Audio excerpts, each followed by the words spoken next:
आज हम लोग पढ़ने जा रहे हैं इक्विलिब्रियम कांस्टेंट, जो हम लोग केसी का वैल्यू फाइंड किए थे पिछले क्लास में, उसको प्रेशर के टर्म्स में हम लोग कैसे लिखते हैं। हमने पिछले क्लास में जो केसी का वैल्यू लिखा था, जो केसी का वैल्यू हमने फाइंड किया था, ये केसी का, उसको हमने किस टर्म में लिखा था। उसको हमने लिखा था कि सपोज़ अगर कोई फॉर्मूला दिया हुआ है मोलर के टर्म में, जैसे कि चलिए मैं आपको एक करके दिखाता हूँ।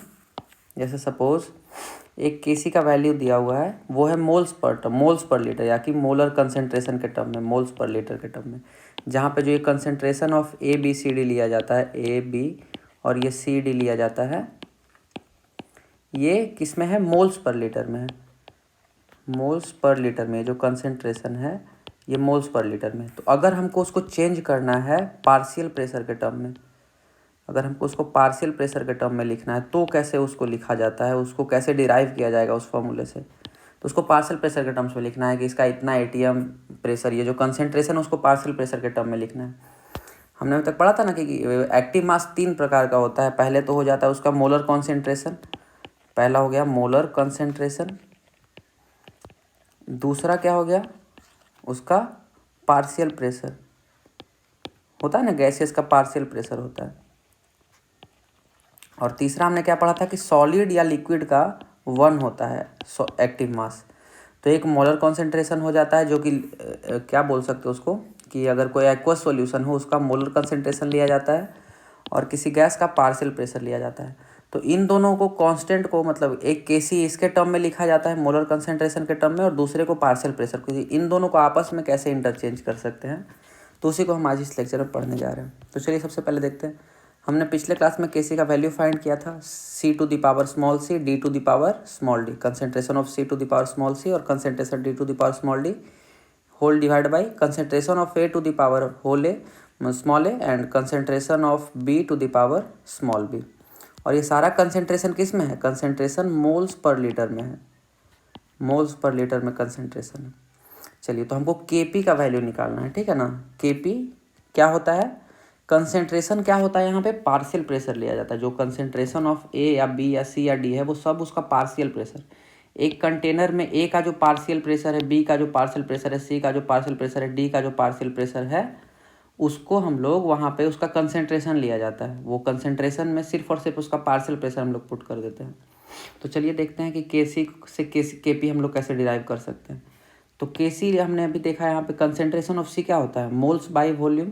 मोलरिटी क्या होता है, हमने पहले भी स्टोसियोमेट्री में पढ़ा है ना, molarity is equal two moles divide by volume in litre. तो वही लिखा है हमने, जो मोलर कंसेंट्रेशन था उसको moles of C divide by volume of C, ठीक है। तो ये हमने यहाँ पे लिख दिया। डी का कंसेंट्रेशन क्या होगा, moles of D divide by volume of D, ठीक है। और उसके बाद उसी तरह volume moles of A divide by volume of A, moles of B divide by volume of B. तो इस तरीके से हमने यहाँ पे सबका कंसेंट्रेशन उसके मोल्स के टर्म में लिख दिया है, कि मोल्स और उसके वॉल्यूम के टर्म में। चलिए अब आगे देखते हैं क्या करना है। आगे हम इसको, अब केपी को अगर हम लोग केपी में लिखना है, ठीक है। केपी क्या होता है, केपी हमने यहाँ पे क्या पढ़ा, partial pressure of C, concentration को लिया जाता है पार्शियल प्रेशर ऑफ सी। तो पार्शियल प्रेशर को हम लोग कैसे लिख सकते हैं, N R T by V, P V is equal to N R T, अगर ऐसा लिखा है। तो यहाँ पे मोल्स किसका है, सी का। तो पार्शियल प्रेशर अगर हम लोग को लिखना है, अगर पार्शियल हम लोग पार्शियल प्रेशर लिखना है, तो क्या होगा, N C R T divide by V, ये हो जाएगा उसका पार्शियल प्रेशर। डी का अगर है तो वहाँ पे सिंपली डी हो जाएगा, अगर ए का है तो यहाँ पे ए हो जाएगा, और बी का है तो यहाँ पे बी हो जाएगा। मतलब सिंपली जिसका पार्शियल प्रेशर है उसका मोल्स और उसका वॉल्यूम से डिवाइड कर दिया जाएगा। तो यही है पार्शियल प्रेशर। केपी को हम लोग, ये जो पीसी है यानी कि पार्शियल प्रेशर ऑफ सी है, उसको हम इस टर्म में भी लिख सकते हैं ना, moles of C into R into T divide by volume, N moles of D into R into T divide by volume. इस तरह से हमने यहाँ पे लिख दिया। ये डेरिवेशन आप खुद नोट कर लीजिएगा और इसको समझने का ट्राई कीजिएगा कहाँ से आया है। कोई बहुत ज़्यादा डिफिकल्ट है नहीं, इसका डेरिवेशन कहीं पूछता भी नहीं है, बट ऐसे मैंने समझाने के लिए यहाँ पे लिख दिया। यहाँ पे क्या हो गया, ये इसी तरीके से हमने n C R T divide by V यहाँ पे लिख दिया, और R T to the power C और R T to the power D को अलग से ले लिया। यहाँ पे देखिए, R C to the power C plus R C to the power D को अलग से ले लिया। तो क्या हो गया, R T to the power C plus D. नीचे भी हमने are T to the power A plus B लिख लिया है, ठीक है। तो यहाँ पे ऐसे हो गया। और बाकी ये क्या बचा, ये देखिए, ये जो बचा है ये हो गया के सी। आप यहाँ पे देखिए के सी का वैल्यू, ये जो के सी है यही सेम टू सेम यहाँ पे भी लिखा हुआ है। तो यहाँ पे एक्स्ट्रा जो बचा है उसको हम आगे, इसको तो पहले केसी लिख देना चाहिए क्योंकि ये केसी के बराबर है, तो इसको हमने सिंपली यहाँ पे केसी लिख दिया है। तो केपी क्या हो गया, KC into R T to the power क्या होगा, सी प्लस डी। अगर इसको हम लोग ऐसे करके लिखें जैसे कि R T to the power C plus D है और divide by R T to the power A plus B है, तो इसको हम लोग ऐसे लिख सकते हैं ना, इज इक्वल टू लिख सकते हैं R T to the power C plus D minus A plus B, ऐसे लिख सकते हैं ना। तो वही हमने यहाँ पे सिंपली किया है, ये देखिए यही हमने सिंपली यहाँ पे किया है। केसी तो ये इसका इस पूरे का वैल्यू केसी हो गया, यहाँ पे आप देख सकते हैं, यहाँ पे हमने इसको लिखा है केसी, और बाकी R T to the power C plus D minus A plus B, और इसको हम लोग डेल्टा एन बोल देते हैं यही आगे चल के। तो के पी का फाइनल फॉर्मूला क्या हो गया, के P is equal to K C into R T to the power delta n. यहाँ पे डेल्टा एन क्या है, number of moles of gas product, मतलब प्रोडक्ट में कितना गैस का नंबर ऑफ मोल्स है, और number of moles of gas reactant, ठीक है, number of moles of gas reactant, और उन दोनों का डिफरेंस जो है उसी को हम लोग डेल्टा एन लिए हैं। जैसे कि एक एग्जांपल लेके दिखाता हूँ, 3a plus 2b gives 4c plus 2d, ऐसे करके एक इक्वेशन लिखा हुआ है। तो यहाँ पे डेल्टा एन का क्या वैल्यू होगा, नंबर, और सारा गैस में है, यहाँ पे सब गैस है, ये भी गैस है, ये भी गैस है, ये भी गैस है और ये भी गैस है। तो यहाँ पे हम लोग डेल्टा एन क्या होगा, delta N is equal to number of moles of product, moles product में कितना है 4 और 2 6, ये हो गया 6, माइनस इधर कितना है 3 प्लस 2 5, यानी कि डेल्टा एन यहाँ पे 1 हो गया, ठीक है ना। तो डेल्टा एन क्या होता है, number of moles of product, gas product, और माइनस में क्या करना, माइनस क्या करना है, number of moles of gas reactant, reactant का मोल्स माइनस कर देंगे प्रोडक्ट के मोल्स, तो डेल्टा एन हो गया यहाँ पे 1, ठीक है। तो ये हमारा केसी को केपी में कन्वर्ट करने का एक फॉर्मूला है। तो ये बहुत ही सिंपल है, इसको कुछ ज़्यादा कुछ नहीं है, आपको सिर्फ और सिर्फ ये फॉर्मूला याद रखना है जो यहाँ पे दिया हुआ है, और डेल्टा एन क्या होता है यहाँ पे वो याद रखना है। डेल्टा एन क्या है, number of moles of gas product minus number of moles of gas reactant. चलिए इसी पे एक क्वेश्चन यहाँ पे कर लेते हैं तो ज़्यादा अच्छे समझ में आएगा। क्वेश्चन क्या है, calculate KP, sorry, calculate Kp of a reaction whose Kc is 4, ऐसे करके, और इक्वेशन क्या दिया है,